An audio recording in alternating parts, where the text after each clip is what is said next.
ശത്രുവിനെ യുദ്ധം ചെയ്യാതെ തകർക്കാൻ 7 ചാണക്യതന്ത്രങ്ങൾ. ജീവിതത്തിൽ നിങ്ങൾക്കൊരു ശത്രു ഉണ്ടോ? നിരന്തരം നിങ്ങളെ പിന്നിലേക്ക് വലിക്കുന്ന ഒരു എതിരാളിയുണ്ടോ?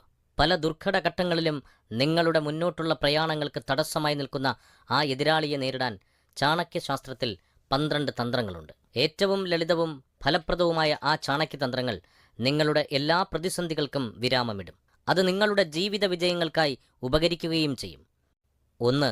എതിരാളിയുടെ മനസ്സിനെ കീഴ്പ്പെടുത്തുക. ചാണക്യശാസ്ത്രത്തിൽ ഒന്നാമതായി പറയുന്നത് നിങ്ങളുടെ എതിരാളിയെ കീഴ്പ്പെടുത്തേണ്ടത് ബാഹ്യമായ ഒരു യുദ്ധത്തിലൂടെയല്ല. എതിരാളിയുടെ മനസ്സിനെ കീഴ്പ്പെടുത്തുകയാണ് ആദ്യം വേണ്ടത്. എതിരാളി എത്ര പ്രബലൻ ആയാലും അയാളുടെ ബലഹീനതകൾ മനസ്സിലാക്കി അയാളുടെ മനസ്സിലേക്ക് കടന്നുകയറണം. ചിലപ്പോൾ ഒരു പ്രലോഭനം അല്ലെങ്കിൽ എതിർവാദങ്ങൾ കാര്യകാരണങ്ങൾ സഹിതം ഒരു തുറന്ന സംഭാഷണത്തിലൂടെ മനസ്സിലാക്കാൻ തുടങ്ങുമ്പോൾ യോജിപ്പിൻ്റെ പാത തുറന്നു കിട്ടും. അവിടെ ശത്രു പരാജയപ്പെടുക തന്നെ ചെയ്യും. 2. തർക്കങ്ങളിൽ ഇടപെടാതിരിക്കുക. രണ്ടാമതായി ചാണക്യൻ പറയുന്നു, ശത്രുവിനെ കീഴടക്കാൻ നിങ്ങൾ തർക്കങ്ങളിൽ ഇടപെടാതിരിക്കാൻ ശ്രമിക്കുക. തർക്കങ്ങൾ എത്ര ചെറുതാണെങ്കിലും അതൊരു സംഘട്ടനമായി മാറാൻ സാധ്യതയുണ്ട്. കാര്യങ്ങളെ ആലോചിച്ച് ഉറപ്പിക്കുക. എന്തിനാണ് ഞാൻ ഏറ്റുമുട്ടുന്നത്? അതുകൊണ്ടുള്ള ലാഭനഷ്ടങ്ങൾ എന്തൊക്കെയാണ്? വളരെ വ്യക്തതയോടെ ആലോചിച്ച് ഉറപ്പിക്കുക. ഓരോ തർക്കവും ഓരോ യുദ്ധത്തിലേക്ക് നമ്മെ നയിക്കാൻ ഇടയുണ്ട്. ചാണക്യൻ പറയുന്നത് ഇങ്ങനെയാണ്: ഓരോ വിയോജിപ്പുകളും താൽക്കാലികമായി നിർത്തി അവലോകനം ചെയ്യുക. പ്രതികരിക്കുന്നതിന് മുമ്പ് ഒരു നിമിഷം ശാന്തമായി ആലോചിക്കുക. ചെറിയ ചെറിയ വിയോജിപ്പുകളെ അവഗണിക്കുക. സ്വയം നിയന്ത്രിക്കാനുള്ള കഴിവ് നാം സ്വായത്തമാക്കുമ്പോൾ ഒരു ശത്രുവും നമ്മുടെ മുമ്പിൽ വിജയിക്കില്ല. വ്യക്തമായും ക്ഷമയോടെയും സംസാരിക്കുക. ചാണക്യതന്ത്രങ്ങളിൽ മൂന്നാമതായി പറയുന്നത് എതിരാളിയോട് വ്യക്തതയോടെയും ക്ഷമയോടും സംസാരിക്കുക എന്നതാണ്. ആയുധങ്ങളെക്കാൾ മൂർച്ചയുണ്ട് വാക്കുകൾക്ക്. അധിക്ഷേപങ്ങളും കുറ്റപ്പെടുത്തലുകളും ഒഴിവാക്കുക. പരസ്പര ധാരണയുണ്ടാക്കാൻ നമ്മൾ തന്നെ ആശയവിനിമയം നടത്താൻ മുൻകൈയെടുക്കുക. വാഗ്ദാനം ചെയ്യുന്നതിന് മുമ്പ് എതിരാളി എന്താണ് പറയുന്നതെന്ന് ചെവിയോർക്കുക. തടസ്സപ്പെടുത്താതെ അവരുടെ വാദമുഖങ്ങളെ കേൾക്കുക. അത് നമുക്ക് വേദനയുണ്ടാക്കാതെ സൂക്ഷിക്കുക. നമ്മൾ വേദനിക്കുമ്പോൾ പ്രതിരോധശേഷി കുറയുകയാണ് ചെയ്യുക. സ്വയം നിയന്ത്രണമാണ് ഒരാളെ ശക്തനാക്കുന്നത്. അതുകൊണ്ട് ദൃഢമായും ശാന്തമായും സംസാരിക്കുക. അപമാനങ്ങളിൽ നിന്നും വ്യക്തിപരമായ ആക്രമണങ്ങളിൽ നിന്നും മാറി നിൽക്കുക. അപ്പോൾ തന്നെ ശത്രു ദുർബലനായി കഴിഞ്ഞിരിക്കും. പിന്നെ ഒരിക്കലും ശത്രുവിനെ വിജയിക്കാനുള്ള അവസരം ഉണ്ടാകില്ല. 4. ശത്രുവിൻ്റെ സഞ്ചാരവഴികൾ കണ്ടെത്തുക. നാലാമത്തെ ചാണക്യതന്ത്രം കുറച്ചു സങ്കീർണമായി തോന്നിയേക്കാം. കാരണം ഒരു ശത്രു നമ്മുടെ മുന്നിലെത്തുന്നത് നമ്മുടെ മേൽ ഒരു വിജയം ആഗ്രഹിച്ചു തന്നെയായിരിക്കും. ശത്രുവിനെ നാം കണ്ടെത്തിക്കഴിഞ്ഞാൽ അവൻ്റെ സഞ്ചാരവഴികൾ നാം മനസ്സിലാക്കണം. പാതകളെക്കുറിച്ച് നമുക്ക് ഉത്തമ ബോധ്യം ഉണ്ടാവണം. ശത്രു എന്താണ് ആഗ്രഹിക്കുന്നതെന്ന് വേഗത്തിൽ തിരിച്ചറിയാൻ അതുകൊണ്ട് നമുക്ക് സാധിക്കും. എല്ലാ കാര്യങ്ങളിലും ഉടനടി പരിഹാരം ഉണ്ടാവും എന്ന് കരുതരുത്. ലക്ഷ്യത്തിലെത്താൻ സമയമെടുത്തേക്കാം. ക്ഷമയോടെ കാത്തിരിക്കുക. 5. വെറുതെ ഒന്നും പറയാതിരിക്കുക. അഞ്ചാമത്തെ തന്ത്രം ഏറ്റവും ഫലപ്രദമായി ഉപയോഗിക്കുക തന്നെ വേണം. വെറുതെ ഒന്നും പറയരുത്. പ്രവൃത്തികൾ വാക്കുകളേക്കാൾ ഉച്ചത്തിൽ സംസാരിക്കും. ഒരു നല്ല യോദ്ധാവിനേക്കാൾ നല്ലൊരു കപ്പിത്താനാകാൻ ശ്രമിക്കുക. നമ്മുടെ വാക്കുകളും പ്രവൃത്തികളും വിജയിക്കാൻ കഴിയുന്ന ഒരിടത്തേക്ക് നയിക്കാൻ കഴിയുമെങ്കിൽ അവിടെ പരിവർത്തനം രൂപപ്പെടും. അതൊരു വ്യക്തിയുടെ സ്വത്തും തന്നെ മാറ്റിമറിക്കപ്പെടാം. അത് പക്ഷേ നിർബന്ധ ബുദ്ധിയിൽ നിന്നാണെന്ന് ശത്രുവിനൊരിക്കലും തോന്നരുത്. അത്തരം സാഹചര്യങ്ങളിൽ ശത്രു നമ്മുടെ ആജ്ഞാനുവർത്തിയായി മാറിയേക്കാം. അത് പരസ്പര ബഹുമാനത്തിലേക്കും പ്രശ്നപരിഹാരത്തിലേക്കും നമ്മെ കൊണ്ടെത്തിക്കും. 6. നർമ്മം. ആറാമതായി ചാണക്യൻ അടിവരയിട്ട് പറയുന്നു, ശത്രുവിനെ ജയിക്കാനുള്ള ഉപായങ്ങൾ നർമ്മം ഫലപ്രദമായി ഉപയോഗിക്കാൻ കഴിയണം. പൊരുത്തക്കേടുകൾ പരിഹരിക്കാൻ തീർച്ചയായും നർമ്മം നിങ്ങളെ സഹായിക്കും. ടെൻഷൻ കുറയ്ക്കാനും കൂടുതൽ തുറന്ന അന്തരീക്ഷം വളർത്താനും ചിരിക്കും ഫലിതത്തിനും കഴിയും. ഇവിടെ ശ്രദ്ധിക്കേണ്ടത്, ചിലർക്കു മാത്രമേ ഒരേ കാര്യങ്ങൾ തമാശയായി തോന്നുകയുള്ളൂ. അതുകൊണ്ട് തമാശ പറയുന്നതിന് മുൻപ് എതിരാളിയുടെ നർമ്മബോധം കൂടി പരിഗണിക്കണം. അപകീർത്തിപ്പെടുത്തുന്നതിനുള്ള ഒരു ഉപകരണമായി തമാശകൾ മാറി പോകരുത്. എന്നിരുന്നാലും ആശയവിനിമയത്തിന് തമാശകൾ ഫലപ്രദമായി ഉപയോഗിക്കാൻ ശ്രമിക്കുക. ചിരിയുടെ ശക്തി ശത്രുവിനെ കീഴ്പ്പെടുത്തുക തന്നെ ചെയ്യും. 7. സഹാനുഭൂതി.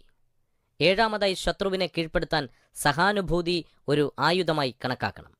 എതിരാളിയുടെ വികാരങ്ങൾ അംഗീകരിച്ചും അവൻ്റെ സമ്മർദ്ദങ്ങളെ ലഘൂകരിച്ചും കൂടുതൽ സഹാനുഭൂതിയോടെ സംസാരിക്കുക. നമ്മുടെ കാഴ്ചപ്പാടുകൾ എതിരാളിയിലേക്ക് മാറ്റുക. നമ്മുടെ സ്വന്തം കാര്യങ്ങളെക്കാൾ അവരുടെ കാര്യങ്ങൾക്ക് നമ്മൾ ശ്രദ്ധ കൊടുക്കുന്നു എന്ന തോന്നൽ ഉളവാക്കുക. ഏതെങ്കിലും അരക്ഷിതാവസ്ഥയോ ആശങ്കകൾ ഉണ്ടെങ്കിൽ അത് മനസ്സിലാക്കാനുള്ള ഏറ്റവും നല്ല ഉപാധിയാണിത്. എതിരാളികളുടെ വികാരങ്ങൾ മാനിക്കുന്നുണ്ടെന്ന് മനസ്സിലാക്കിയാൽ അവർ പിന്നെ ശത്രുത വെടിഞ്ഞ് നമ്മുടെ വാക്കുകൾക്കായി കാതോർക്കും. അവൻ്റെ ഉള്ളിലുള്ള എത്ര ആഴത്തിലുള്ള മുറിവുകൾക്കും നമുക്ക് പരിഹാരം കണ്ടെത്താൻ കഴിയുമെന്ന് അവർക്ക് തോന്നും. നമ്മൾ അവരുടെ മുമ്പിലല്ല, അവരോടൊപ്പമാണ് നടക്കുന്നത് എന്ന തോന്നലിൽ അവൻ്റെ മേൽ നമുക്ക് വിജയിക്കാൻ കഴിയും. 8. വിട്ടുവീഴ്ച. അടുത്തതായി നമുക്ക് വേണ്ടത് വിട്ടുവീഴ്ച മനോഭാവമാണ്.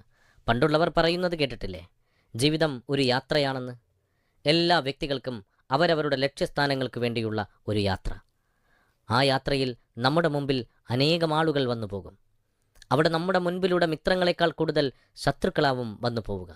നീണ്ടു നിൽക്കുന്ന ആ യാത്രയിൽ ശത്രുക്കളെ ജയിക്കാൻ വിട്ടുവീഴ്ചകൾ അനിവാര്യമാണ്. മനസ്സു തുറന്നുള്ള ആശയവിനിമയമാണ്. നമ്മുടെ പല ആഗ്രഹങ്ങളെയും മാറ്റാനുള്ള സന്നദ്ധതയും നമുക്ക് വേണം. പൊരുത്തപ്പെടാത്തവരായി ഒരു പരിധിവരെ പൊരുത്തപ്പെടണം. മറ്റുള്ളവരുടെ പ്രശ്നങ്ങൾക്ക് കൂടെ നമ്മൾ പരിഹാരം കണ്ടെത്തുന്നുണ്ട് എന്ന് അവർക്ക് തോന്നുകയും വേണം. ഇവിടെ പ്രതിരോധമല്ല വേണ്ടത്, വിട്ടുവീഴ്ചയാണ്.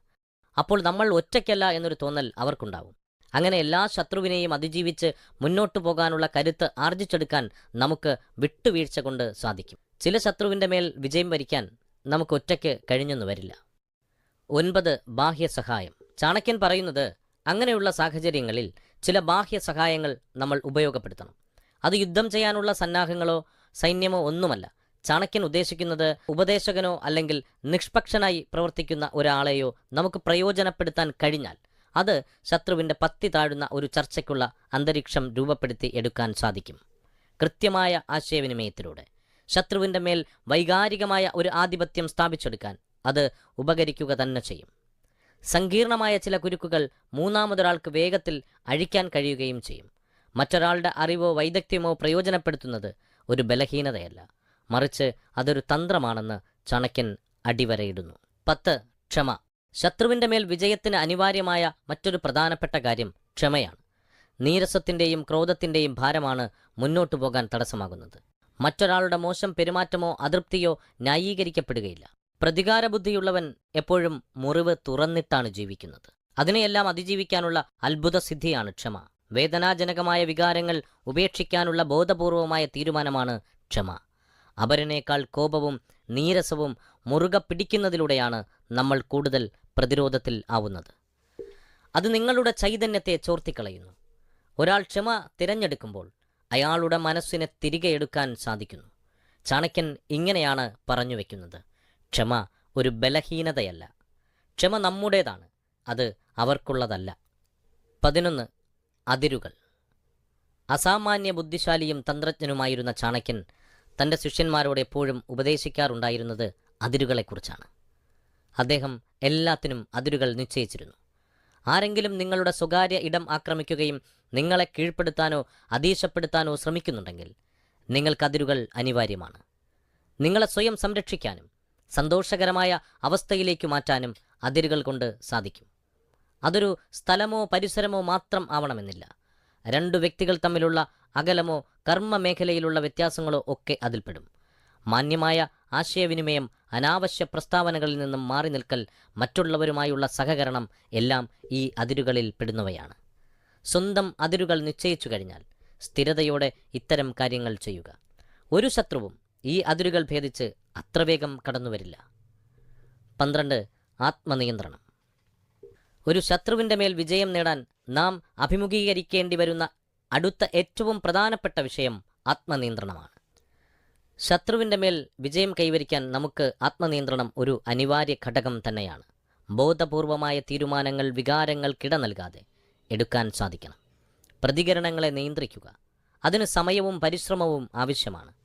വെല്ലുവിളി നിറഞ്ഞ സാഹചര്യങ്ങൾ വിവേകത്തോടെയുള്ള പ്രതികരണങ്ങളും പ്രതിരോധവും ആത്മനിയന്ത്രണം വർദ്ധിപ്പിക്കും. അത് നമ്മളിൽ ആത്മവിശ്വാസം അധികരിപ്പിക്കും.